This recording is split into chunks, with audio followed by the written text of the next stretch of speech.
चंदनपुर गांव में रामलाल अपने बेटे और बहू के साथ रहता था। रामलाल धोती कुर्ता सिलने का काम करता था। अरे ओ चंदन, अब तो शादीशुदा हो गया है बेटा, सिलाई सीख ले। चंदन वैसे तो गांव में घूमता रहता था, लेकिन कभी कभी 1-2 घंटे अपने पिता से धोती कुर्ता सिलना सीख लेता। कुछ दिनों बाद चंदन के पिता की मृत्यु हो जाती है। सिलाई का सारा काम चंदन ने संभालना शुरू कर दिया। कुछ सालों तक तो चंदन का काम ठीक चलता रहा, लेकिन फिर चंदन पूरे दिन खाली बैठा रहता। लोग कुर्ता पहनना धीरे धीरे बहुत कम करते जा रहे थे। एक दिन चंदन अपनी पत्नी से कहता है, धंधा बिल्कुल नहीं चल रहा, लोग रेडीमेड कपड़े खरीद रहे हैं, कपड़े सिलवाने वाले बहुत कम बचे हैं, समझ नहीं आ रहा क्या करूं। आप ये कपड़े सिलने का धंधा बंद करो। हमारी छोटी सी बगिया में कई तरह के पौधे हैं, आप छोटे छोटे पौधे ले जाकर बेचना शुरू करो। अरे पागल हो गई है, पेड़ पौधे कौन खरीदेगा। अरे आजकल सभी लोग अपने घर गमले रखना चाहते हैं। पौधों के साथ साथ हम मिट्टी के गमले बनाकर भी बेच सकते हैं। एक बार कोशिश करके देखने में हर्ज क्या है। वैसे भी इस काम के लिए कोई बहुत बड़ा इन्वेस्टमेंट तो चाहिए नहीं। चंदन अपनी पत्नी के कहने पर गुलाब, गेंदा, तुलसी, अनार, मनी प्लांट, अमरूद आदि के छोटे छोटे पौधे बेचने निकल पड़ता है। अगले दिन चंदन गांव में पौधे बेचने जाता है। उस दिन चंदन की ज्यादा कमाई नहीं होती, मात्र 100 रुपए की कमाई हो पाई है आज। कोई बात नहीं, अब आप ऐसा करो कि शहर में पौधे बेचने जाओ।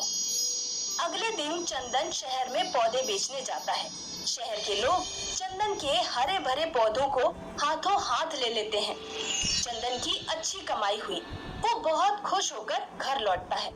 लगता है आज अच्छी कमाई हुई है, तभी आप इतने खुश नजर आ रहे हैं। हाँ, तुम्हारा आइडिया काम कर गया।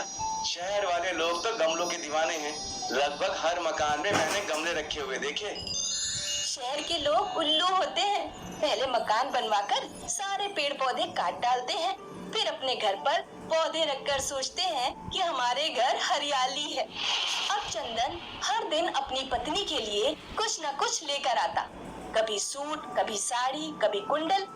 एक दिन पड़ोस वाली गीता चंदन के घर आती है। अरे भाभी जी, थोड़ी चीनी दे देना, हमारे घर खत्म हो गई है, परसों लौटा देंगे। आप बैठिए, मैं अभी देती हूँ। चंदन की पत्नी चीनी लेने अंदर किचन में चली जाती है। तभी गीता की नजर चंदन की पत्नी की साड़ियों के कलेक्शन पर पड़ती है। हे भगवान, इतनी सारी सुंदर सुंदर साड़ियाँ। गीता चीनी लेकर बहुत गुस्से में अपने घर पहुँचती है और अपने पति रवि से कहती है, तुम भी चंदन भैया की तरह कोई अच्छा काम धंधा करो, नकारा निकम्मों की तरह पड़े रहते हो घर पर। ये चंदन पौधे बेचकर अमीर हुआ जा रहा है।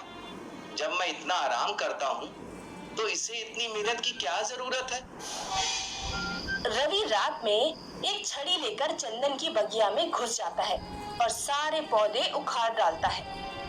अगले दिन जब चंदन और उसकी पत्नी बगिया में आते हैं तो देखते हैं किसी ने सारे पेड़ पौधे उखाड़ दिए हैं। हे भगवान, ये किसने किया? चंदन और चंदन की पत्नी बगिया में बैठकर रोने लगते हैं। तभी वहाँ एक देवी प्रकट होती है। देवी चंदन को एक मनी प्लांट का पौधा देती है। ये साधारण मनी प्लांट नहीं है, इसके हर पत्ते के साथ एक 2000 का नोट निकलेगा। यदि इसे किसी ने चुराया तो उसके लिए परिणाम भयानक होंगे। ऐसा कहकर देवी गायब हो जाती है। देवी द्वारा दिए गए मनी प्लांट को चंदन अपने घर पर रख लेता है।